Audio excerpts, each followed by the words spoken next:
नमस्कार, आप देख रहे हैं अपना बिहार। मैं हूं आपके साथ विभा उपाध्याय। बिहार झारखंड सहित पूरे देश में होली की मस्ती छाने लगी है। लोग रंग में डूबने लगे हैं, लेकिन जिनकी होली कभी सुर्खियां बटोरती थी, वो परिवार 2 दिनों से सीबीआई के सवालों में ही उलझा हुआ है। जी हां, हम बात कर रहे हैं लालू प्रसाद और उनके परिवार की। नौकरी के बदले जमीन की रजिस्ट्री के मामले में सोमवार को पटना में राबड़ी देवी से सीबीआई की टीम ने पूछताछ की, तो आज दिल्ली में लालू प्रसाद के सामने 2 राउंड में करीब 6 घंटे की पूछताछ में 50 से अधिक सवालों की बौछार की गई।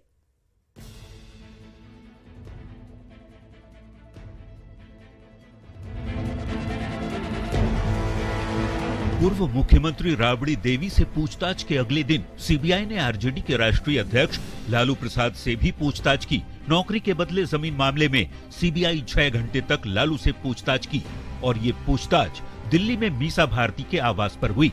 लालू की सेहत को देखते हुए सीबीआई की 2 चरणों में ये पूछताछ करीब 1 बजे खत्म हुई।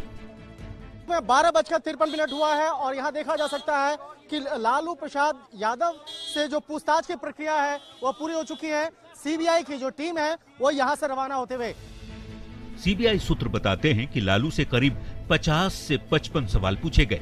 लालू प्रसाद से सीबीआई की पूछताछ को लेकर बिहार में सियासत भी गर्म है। विपक्षी पार्टियों ने एक सुर में सीबीआई के दुरुपयोग का आरोप लगाया।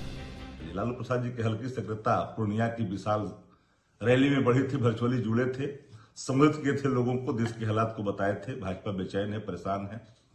उस दिन से लगातार विरोधी दल के नेताओं के खिलाफ सीबीआई, ईडी और आईटी का इस्तेमाल हो रहा है। लोकतंत्र के लिए अच्छी बात नहीं है।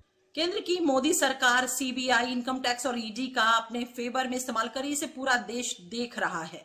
तो दोस्त को अलग तरीके से ट्रीटमेंट है, विपक्ष में जो है उनको अलग तरीके से देखा जाता। वहाँ पे कहीं ना कहीं राजनीति की जा रही है। ऐसे ऐसे संस्थान के साथ जिस तरीके से नहीं करना चाहिए, ऐसे ऐसे चीजें कराई जा रही है। तो आने वाला समय में जनता सब चीज देख रही है। जनता को आने वाले समय में सही निर्णय लेने की आवश्यकता है। महागठबंधन के आरोपों पर पलटवार करते हुए पूर्व केंद्रीय मंत्री और बीजेपी नेता रविशंकर प्रसाद ने कहा कि पहले जब चारा घोटाले में आरोप लगा तब भी यही कहा गया, लेकिन कोर्ट ने लालू प्रसाद को सजा दी। लालू प्रसाद जी को सजा हुई या नहीं हुई, 4 केसेस में अपील पेंडिंग है कि नहीं, तो उस समय तो यही कहा गया था कि झूठा बेबुनियाद काम अटल बिहारी वाजपेयी और भाजपा वाले कर रहे हैं। और इसी पर संतोष नहीं हुआ तो जमीन दो, नौकरी लो, एक तीसरा स्कैम शुरू किया गया और मेरे पास सब के नाम है। बता दें, जमीन के बदले नौकरी का ये मामला तब का है जब 2004 से 2009 तक लालू प्रसाद रेल मंत्री थे। आरोप है कि कई लोगों को जमीन के बदले नौकरी दी गई, परिवार के नाम पर कम दरों पर जमीन खरीदा गया। नौकरी के बदले जमीन ट्रांसफर के कुल 7 मामले आए। 5 मामलों में सर्कल रेट से कम दाम में जमीन बेची गई। 2 मामलों में जमीन को बतौर उपहार दिया गया। एक जमीन एके इंफोसिस्टम प्राइवेट लिमिटेड को बेची गई। बता दें कि रेलवे में नौकरी के बदले जमीन घोटाला मामले में सीबीआई चार्जशीट दायर कर चुकी है। न्यूज 18 के लिए दिल्ली से शंकर आनंद और पटना से अमित कुमार के साथ ब्यूरो रिपोर्ट।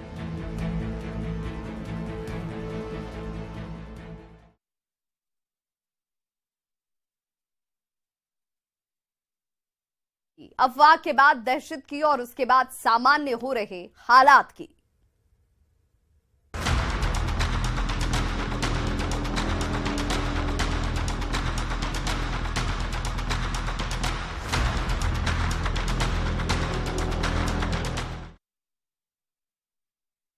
कथित तौर पर हिंदी भाषियों के साथ हुई हिंसा की अफवाह के बीच तमिलनाडु के मुख्यमंत्री एमके स्टालिन ने बिहार झारखंड के प्रवासी श्रमिकों से मुलाकात की। वहीं डीएमके के बड़े नेता टीआर बालू ने पटना में मुख्यमंत्री नीतीश कुमार और पूर्व मुख्यमंत्री राबड़ी देवी से मुलाकात की और तमिलनाडु के हालात की जानकारी दी।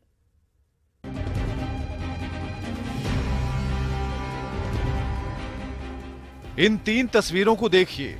2 तस्वीरें पटना की हैं और तीसरी तमिलनाडु के नागरकोइल की। सबसे पहले तमिलनाडु की तस्वीर के बारे में जान लीजिए। तमिलनाडु में हिंदी भाषियों के साथ कथित हिंसा की खबरों के बीच तमिलनाडु के मुख्यमंत्री M.K. स्टालिन ने बिहार झारखंड के प्रवासी श्रमिकों के साथ मुलाकात की।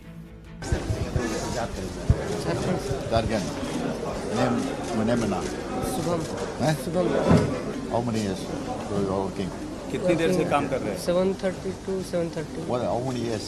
कितने साल से? 2 years. 2 years. Your family in Jharkhand? Yes, Jharkhand. इस दौरान उन्होंने श्रमिकों से कई सवाल किए। मसलन, क्या उन्हें तमिलनाडु में कोई परेशानी हो रही है? क्या वो असहज फील कर रहे हैं? प्रॉब्लम है सर, इधर त्रिपुर में जो घटना हुआ है सर, उसके बारे में मेरा लड़का लड़की डर है।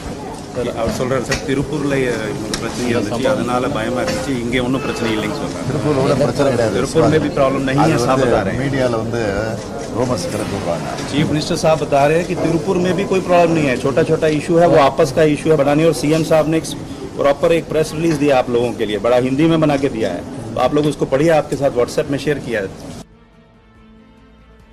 उन्होंने प्रवासी श्रमिकों पर हमले की खबरों को अफवाह बताया और कहा कि वो अपनी सुरक्षा को लेकर कोई चिंता न करें।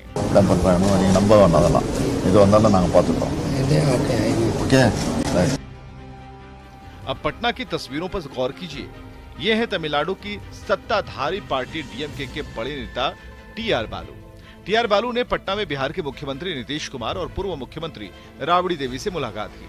तमिलनाडु में मजदूरों पर कथित हमले की खबर के बाद इस मुलाकात को काफी अहम माना जा रहा है। तमिलनाडु के नागरकोइल में तमिलनाडु के सीएम M.K. स्टालिन का बिहार झारखंड के मजदूरों से मिलना और पटना में डीएमके नेता टीआर बालू का नीतीश कुमार और राबड़ी देवी से मुलाकात बताता है कि तमिलनाडु सरकार को इस बात की चिंता सता रही है कि अगर मारपीट की अफवाह के डर से बिहार झारखंड के मजदूर वापस लौट गए तो तमिलनाडु के कल कारखानों का क्या होगा। न्यूज़ 18 के लिए पटना से आनंद अमृतराज और शैलेंद्र कुमार के साथ ब्यूरो रिपोर्ट। तो तमिलनाडु में अब शांति शांति है। इसी बीच पटना में डीएमके के सीनियर लीडर टीआर बालू ने बिहार के मुख्यमंत्री नीतीश कुमार से मुलाकात की और 3 जून को तमिलनाडु के पूर्व सीएम करुणानिधि की 100वीं जयंती में आने का निमंत्रण दिया। ये 2024 के लिए बीजेपी विरोधी एकता की कवायद है।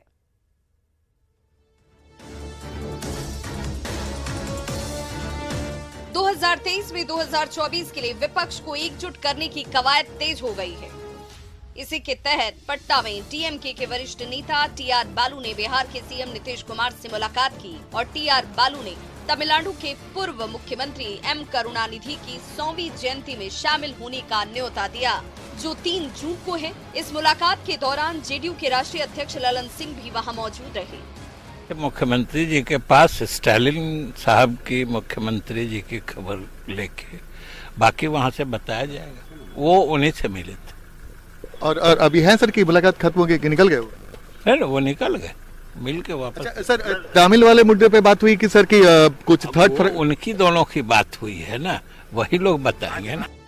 नीतीश कुमार को 3 तारीख के कार्यक्रम में आने का न्योता देने के लिए टीआर बालू जेडीयू के राष्ट्रीय अध्यक्ष ललन सिंह के साथ ही दिल्ली से पटना पहुंचे थे। तमिलनाडु में पूर्व सीएम M. करुणानिधि की जयंती पर होने वाले इस कार्यक्रम को बीजेपी विरोधी एकता की बड़ी कवायद के तौर पर देखा जा रहा है। ये माना जा रहा है कि इस दिन तमिलनाडु में विपक्षी नेताओं का जमावड़ा लगेगा। न्यूज़ 18 के लिए पटना से आनंद अमृतराज की रिपोर्ट। बेगूसराय में नगर निगम की बैठक में एक बार फिर जोरदार हंगामा हुआ और निगम की दूसरी बैठक भी हंगामे की भेंट चढ़ गई। निगम में बाल्टिन घोटाले के मुद्दे पर वार्ड पार्षद और मेयर के बीच तीखी बहस की ये तस्वीरें इस वक्त आपके टीवी स्क्रीन पर भी हैं।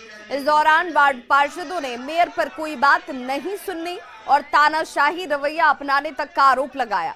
वहीं उप मेयर अनीता मिश्रा ने कहा कि जिस वक्त संजय सिंह मेयर हुआ करते थे उस समय भी वो सशक्त समिति की मेंबर और वार्ड पार्षद थी।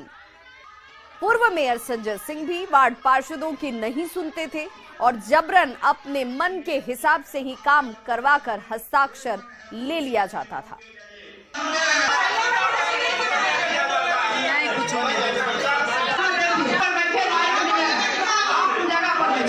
वैसे ही जो हम लोग बोलते हैं उसको एंट्री नहीं किया जाता है उसमें। तो इसके लिए हंगामा हो रही थी। बार बार आपने देखा होगा, क्योंकि आप लोगों के आने के लिए मैंने ही लेटर दिया था कि बार बार हम लोग कोई भी सवाल का जवाब मांगते हैं तो नहीं दिया जाता और उसमें इंटरव्यू नहीं किया जाता है।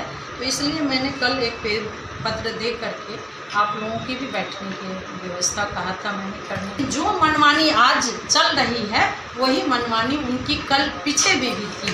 तो हमारे माननीय पार्षद के द्वारा जो भी एजेंडा दिया गया, हम सब लोग सर्वसम्मति से सभी एजेंडों पर संतुष्टि किए हैं और सभी एजेंडों सभी माननीय पार्षदों के सहमति से पास किया।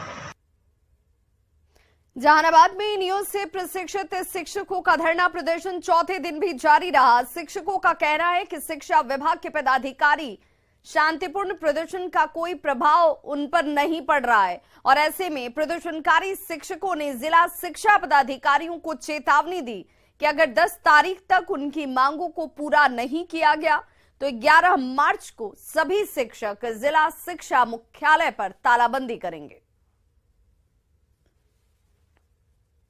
यहाँ का जिला शिक्षा पदाधिकारी, कार्यक्रम पदाधिकारी, स्थापना डीपीओ के मनमानी से हम लोग को जो है से एरियर इतना महान पर्व में भी हम लोग को भुगतान नहीं किया गया, जो काफ़ी शिक्षिकाएं दुखी है और डायरेक्टर साहब का पत्र से में जो कंडिका 3 में दिया हुआ उसके दायरे में हम लोग नहीं आते। होली को लेकर पुलिस प्रशासन अलर्ट मोड में है। शराब पीने और बेचने वालों के खिलाफ विशेष अभियान चलाया जा रहा है, लेकिन इसके बावजूद लोग शराब पीने से बाज नहीं आ रहे। पटना के पौष इलाके बोरिंग रोड से एक ऐसी ही खबर सामने आई, जहां दारोगा ने जब नशे में धुत एक युवक को पकड़ा तो वो होली का हवाला देने लगा। इतना ही नहीं, वो पुलिस वाले से ही बहस करने लगा। काफी देर तक दोनों के बीच नोक-झोंक यूं ही चलती रही और बाद में दारोगा ने अपनी टीम को बुलाया और युवक को हिरासत में लिया गया।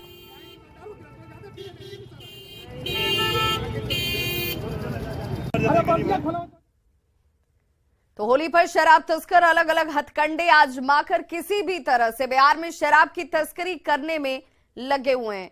और देखिए कैसे ये तस्वीर इस वक्त जो आपके टीवी स्क्रीन पर है, जहां पर पुलिस भी शराब तस्करी को रोकने के लिए चौकन्नी नजर आई। मोतिहारी के पकड़ी दयाल पुलिस ने छपरा बेहारी गांव के पास एक चिमनी से शराब की बड़ी खेप को बरामद किया है। जानकारी के मुताबिक बरामद शराब को होली पर खपाने की योजना थी। पकड़ी दयाल एसटीपीओ को शराब की सूचना मिली और जब्त शराब और गाड़ी की कीमत करीब 1 करोड़ रुपए आंकी जा रही है।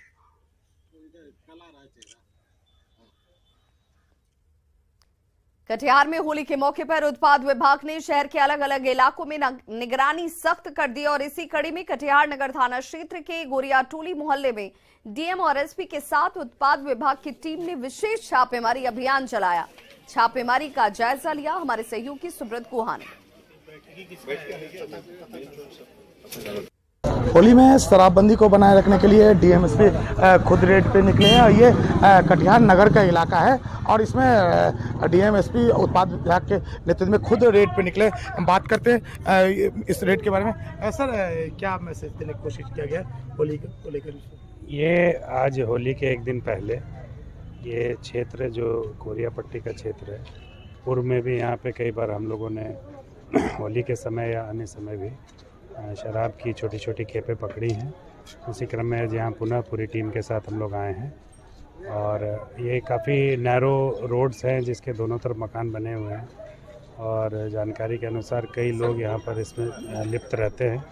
उसी क्रम में छापेमारी जारी है। जब हम लोग छापेमारी में कुछ भी मिलता है तो फिर आप लोग को सूचित करेंगे। और भी इलाके में इस तरह का जारी है? ये आज सुबह से और कई दिनों से होली को लेकर के हम लोग सतर्क हैं। आज भी मनसाई में कई मोटरसाइकिल से लाते हुए बंगाल के एरिया से लोग पकड़ाए हैं और आज लगभग 30 लोग पीने वाले भी पकड़ाए हैं, जिनको जो हमारे ब्रेथ एनालाइजर्स हैं उनके माध्यम से पकड़ा गया है। कल भी ये किया गया था ये और कई दिनों से हम लोग इसको कर रहे हैं और साथ साथ ही रेल के माध्यम से भी इस प्रकार की खेप की हम लोग को आशंका रहती है, तो रेल में भी विशेष छापामारी की जा रही है।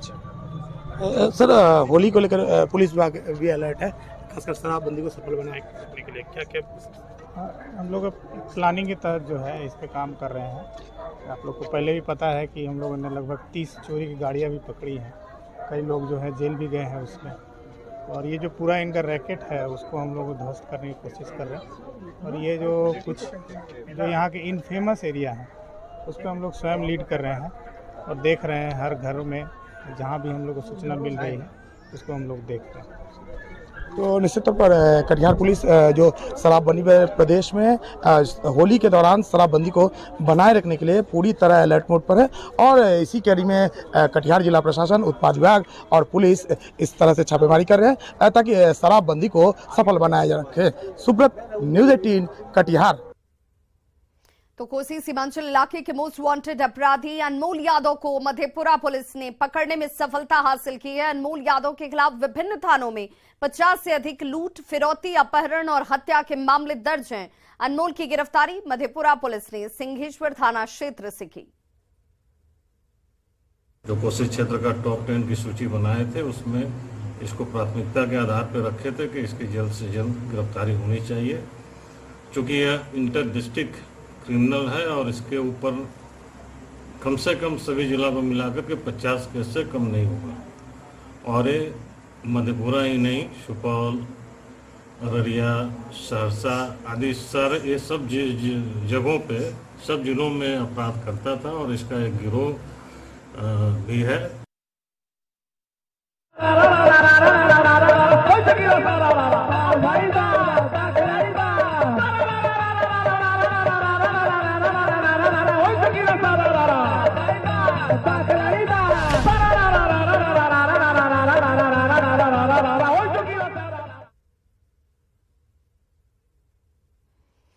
बिहार झारखंड में होलिका दहन के साथ ही लोगों पर होली की मस्ती छा गई है। फाल्गुन महीने के पूर्णिमा के दिन होलिका दहन की गई और हम आपको बिहार झारखंड के होलिका दहन की 5 तस्वीरें इस वक्त दिखा रहे हैं टीवी स्क्रीन पर। मुंगेर, नवादा, जहानाबाद, जमशेदपुर और रांची की ये तस्वीरें हैं जहां पूरे विधि विधान के साथ होलिका दहन किया गया। शहर के कई चौक चौराहों पर होलिका दहन कर लोगों ने फगुआ के गीत गाए। साथ ही लोगों ने शांति और भाईचारे के साथ होली मनाने की अपील भी की।